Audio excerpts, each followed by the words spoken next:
Ladies and gentlemen, whiskey drinkers of all ages, sizes, colors, and genders. This is the Mad Mix cheap whiskey review. I believe it's number 28. It's either 27 or 28, but I'll mark it. I'll mark it in the title card. I picked this bottle up yesterday. I was running the still yesterday. You can see I put up a video about heads cuts and my thoughts on heads cuts on strip and runs. So I picked up this bottle yesterday to have around, and as you can see, that motherfucker got destroyed. Don't think I drank it myself. My buddy Joe, who just had knee surgery a couple weeks ago, he had a total knee replacement. I write songs with him. We've been jamming for like 38 years or something like that. He stopped by to hang out while I was running the still, so I said, shit, I'll go pick up a bottle. So he helped me do a lot of damage to this thing, and we had a good old time. Yeah, I don't know if any of you got old friends you've known for, 38, 40 years. Oh my God, we laugh so fucking hard. We'll start laughing before the other guy even finishes the sentence. Someone will start saying something and you know where it's going, and you just stop belly laughing so hard because you know it's going to be stupid. And it's good to have good friends, good old friends. But that's the last of the Chivas 12-year-old. So obviously, on the cutting board tonight, we've got the Chivas 12. I think this was $33, something like that. So not way expensive. But as we change the rules of this to anything below 40 is now in the cheap whiskey review. Chivas now falls to Chivas 12 falls in the in the cheap whiskey review series. So enough of the rambling and bullshitting. Let's get the snout up in the glass. Well, it's a very subtle nose. You get the grain. There's a sweetness to it. Maybe a hint of vanilla. Not a ton. The nose is very attractive. It's very smooth. It's got a decent color to it. I don't know if this is natural or not, but it might be natural. It's not super dark. As you know from the cheap whiskey series, you'll find blends that are not even that old that are much darker than this, so maybe Chivas keeps it real. I'll be honest with you, if I've ever had Chivas 12, I don't remember ever having it. But as you can tell, the bottle did not disappoint me because I helped put a fucking end to that bottle. All right, so enough of the nose.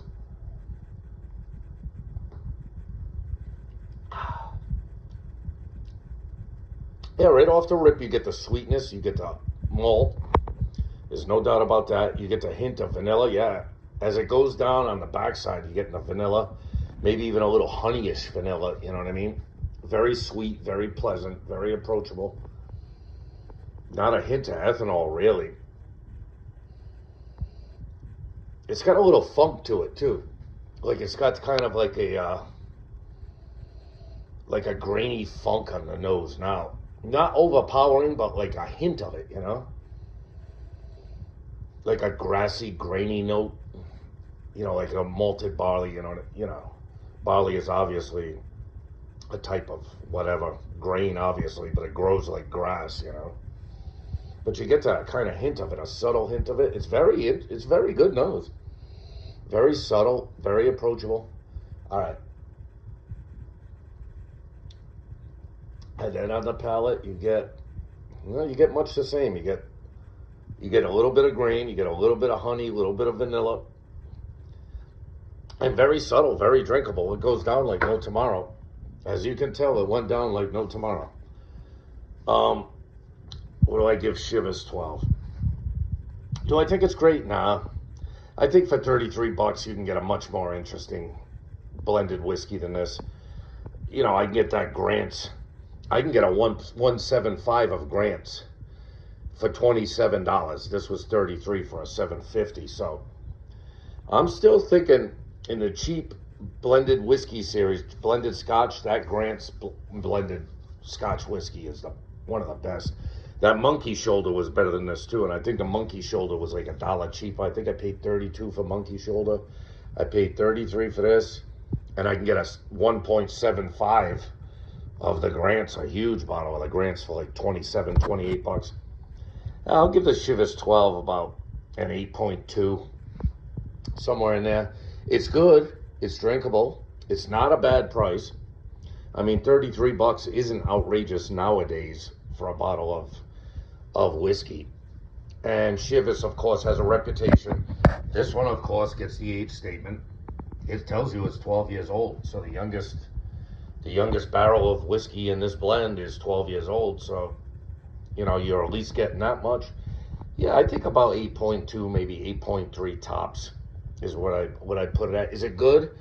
Yes, but there's not a whole lot here. There's not a whole lot here. You get the hints of malt, you get the hints of vanilla.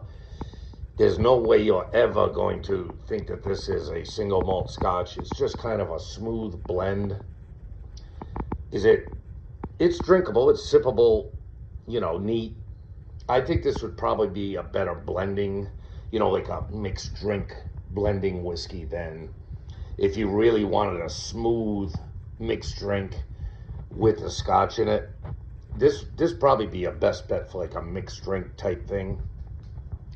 Whereas I think the Monkey Shoulder was more interesting as just a sip or just to drink it neat. I thought it was a much better blended scotch. But this is okay. It's good.